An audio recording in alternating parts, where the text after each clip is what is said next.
So, busy sporting weekend awaits, and for more on what we can expect, I'm joined by Simon Burke. Simon, hi, thanks for joining us. You're welcome. All right, so lots of football. I see that's what we are discussing today.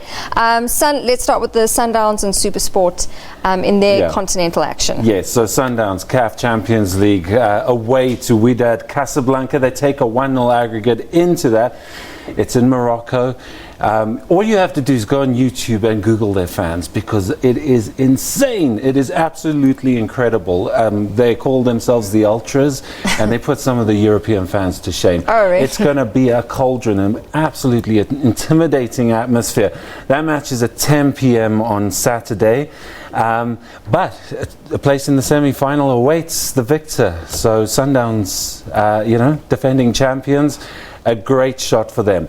And then the Confed Cup, the Tswane rivals, Supersport United, they're in action against Zesco United of Zambia in Ndolo, and that's a 3 p.m. kickoff. That match, that tie is still very much deadlocked, 0-0 aggregate going into the second leg. But again, another semi-final awaits whoever comes out of that one, and this one in the Confederation Cup. So in terms of continental football, South Africa representing, or should I say Tswane is representing big time. Okay, so in the PSL then we've got Wits versus Pirates, Chiefs versus Golden Arrows. Those are the standout fixtures. So basically it's how the young bloods have fallen, essentially. Cape Town City not doing great. They're up against Polokwane City tonight. They got 2 losses behind them now. Benny McCarthy's honeymoon phase, so to speak, over.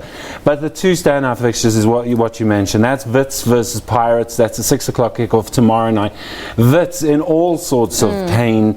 We saw from that insert, it's just not going right for the champions. Perhaps it's the mantle they're wearing, but they're just not getting into gear.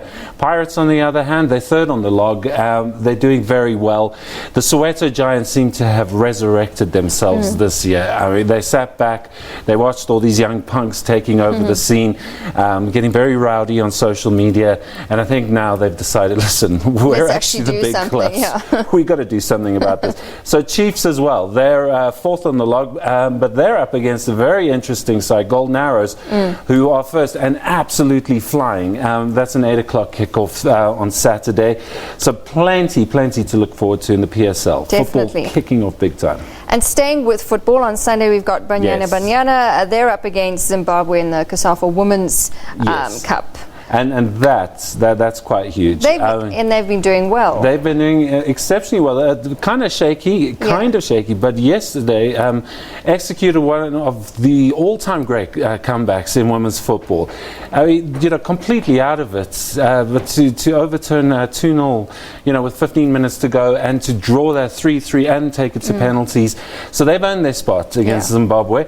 It just remains to be seen how potent the hosts are, because I think they are quite, and this might be the test that Banyana has been looking for. Desiree Ellis has said that she wants her team to click, and they haven't been. I mean, it's been so-so.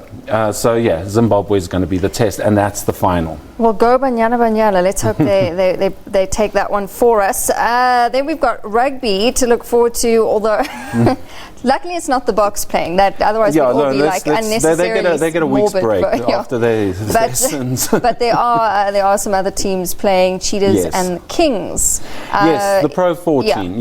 So that's the Northern Hemisphere regional tournament. The Cheetahs up against Leinster, up against a very tough side from the Dublin area of Ireland. They've got British Lions in their pack. They look really the real deal. So the Cheetahs are going to be up against it. They got a win against the Italian side Zebra last week, so they're buoyed by that going into this fixture. And then the Southern Kings, they're playing Zebra, and Southern Kings they got a hiding from Leinster last week, so it's up to them to right matters against the Italians. Okay, and then we've got, staying with rugby, the Currie Cup. that tournament is just sort of... Yeah, no, the Currie Cup is taking a beating these days. There's just too much rugby on the go. But this is one of those weekends where it could perhaps shine because there's not much else on. There's the Pro 14, but there's no international. The Springboks aren't playing, thank goodness. Thankfully, you know. Yes, so we got the Cheetahs up against the Pumas tonight. Sharks versus the Blue Bulls tomorrow. The Sharks seem to be walking away with this tournament, but you know, when they get to the knockout rounds, we'll see what happens. And then Western Province Griquas, and Western Province not doing great. So.